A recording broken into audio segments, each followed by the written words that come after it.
बहुत प्रणाम। बहुत इतनी ठंड में आप बिना गर्म वस्त्र के? ना गर्मी मुझे तपाती है, ना ही सर्दी मुझे कपाती। अद्भुत है आप। हम आश्रम गए थे, पता चला कि आप भिक्षा के लिए निकल गए।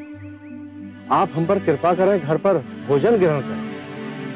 आभार आपका। आभार तो आपका है गुरुदेव, आइए।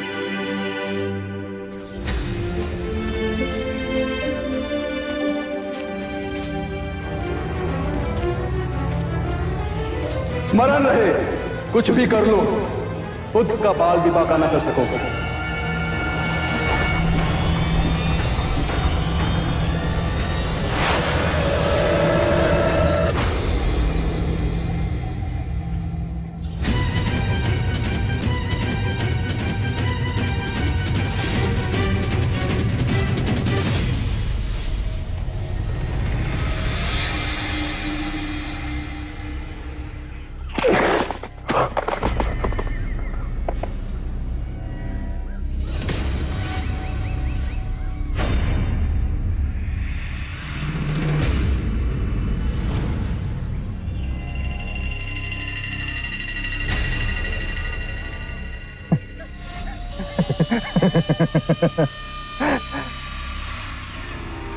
तुम्हारी मृत्यु का दिन तो निश्चित है सिद्धार्थ। शायद मेरी कटार से तुम्हारी मृत्यु नहीं लिखी है। देखो, स्वयं प्रकृति ने मुझे इंगित कर दिया है कि संसार से तुम्हारी विदाई कैसे होगी।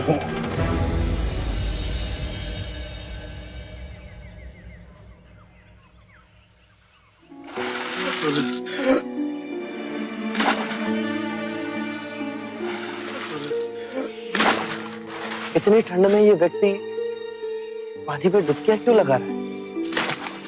ये ब्राह्मण प्रातः स्नान करने को गए, तो जैसे स्नान करके बाहर निकले तो मेंढक पैर के नीचे आ, तो उन्होंने सोचा मैं अशुद्ध हो गया, महापाप हो गया। तो उन्होंने फिर उस पाप को धोने के लिए 108 बार डुबकी लगाने का संकल्प किया।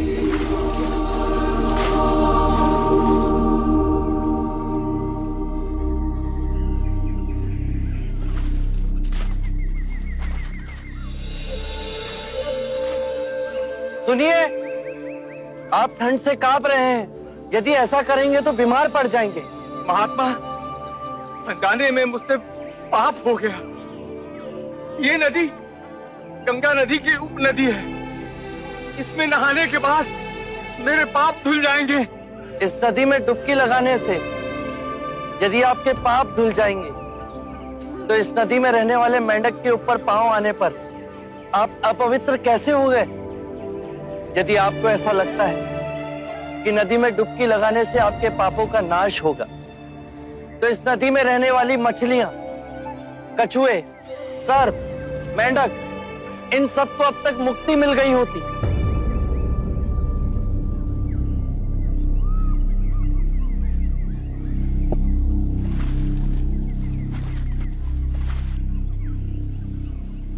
बात तो सत्य कह रहे हैं महानुभाव। नदी में डुबकी लगाने से पापों का नाश नहीं होता। अपने पापों का नाश करने के लिए विवेक जगाना आवश्यक है। इतनी साधारण बात को समझाने वाला कोई असाधारण ही हो सकता है। महात्मन, कब से बनाए हुए रास्ते पर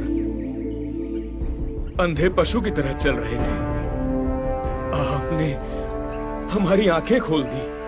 हर वो बात जो लिखी गई, जो हमें सिखाई जाती है, जो असंख्य वर्षों से दोहराई जा रही है, उस पे संदेह करना। अपो दीपो भवे, अपना दीपक स्वयं बनो।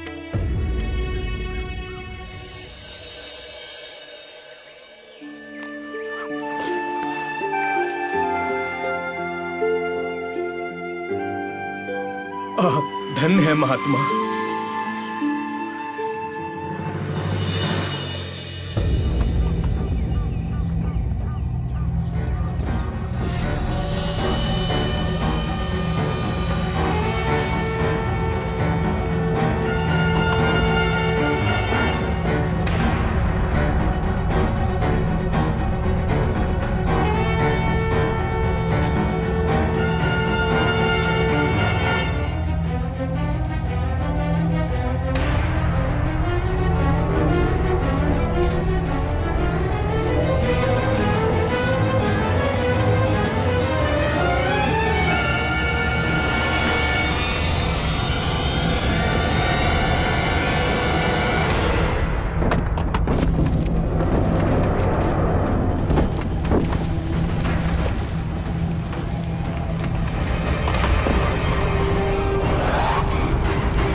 ये मेरा खेत है।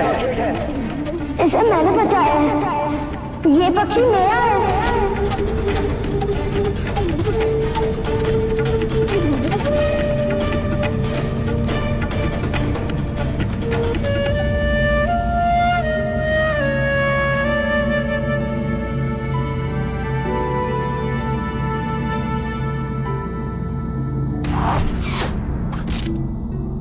अब ज्येष्ठा को सर्वश्रेष्ठ घोषित कर दे।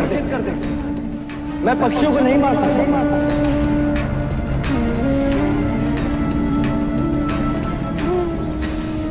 यशोधरा, ये तुम्हारे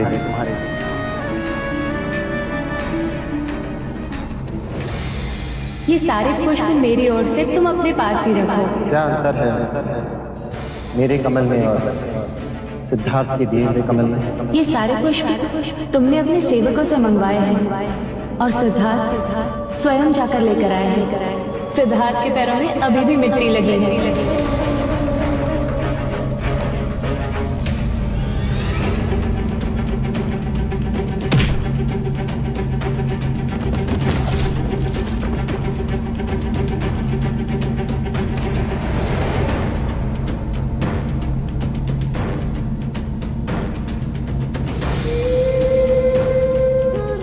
तो आप मेरे ये संशोधन स्वीकार नहीं करेंगे?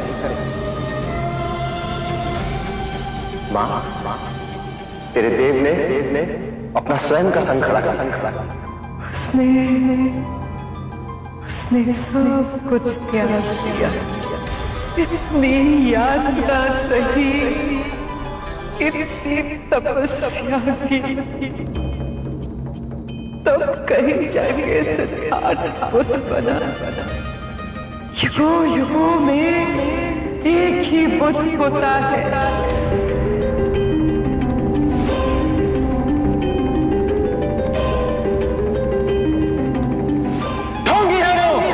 बोधिसत्व को पाए बुद्ध एक अनमोल रत्न।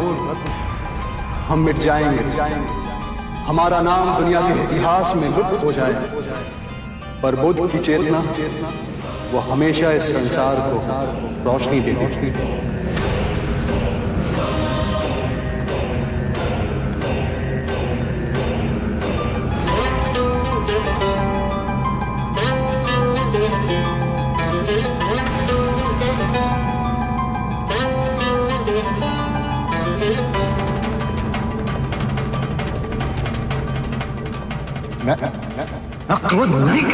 क्रोध करना अपनी हथेली पर गर्म कोयले को रखने के समान है, जो हम किसी दूसरे पर फेंकना चाहते हैं, पर इस क्रिया में हम स्वयं को ही हानि पहुंचा रहे हैं। आपसे जवाब मांगने योग्य भी नहीं हूं मैं। शांति से जाओ देवता। बहुत आपको बहुत क्षति पहुंचाई है मैंने, बहुत। मुझे तो कुछ भी स्मरण नहीं।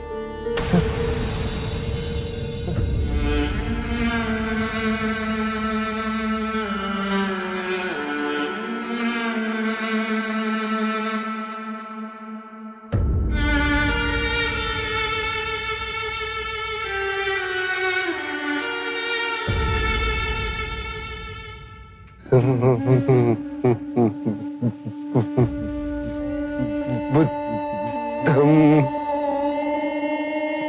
शरणं गच्छामि। बुद्ध, धर्म और संघ हर मनुष्य के अंतर में स्वयं को जगाने की क्षमता बुद्ध है। जागने के बाद हम जिस पथ पर चलते हैं वो पथ धर्म है। स्वयं के मन को एकाग्रित करना, उसे केंद्रित करना, और उसे एकत्रित करना संघ। और ये तीनों रत्न तुम्हारे अंतर में। धर्मम शरणम गच्छामि संघम शरणम गच्छामि।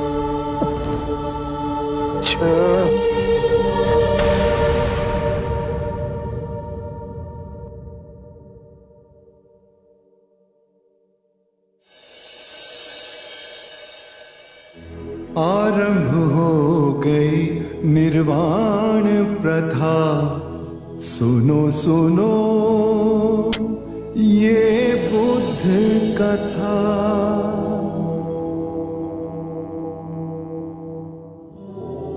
धर्म और संघ हम सब के अंतर में है। जागने की क्षमता बुद्ध है। जाग के जिस पथ पर चले वो धर्म है। और अपने पूरे मन को एकत्र करना संघ है। और ये तीनों रत्न हम सब के अंतर में ही है।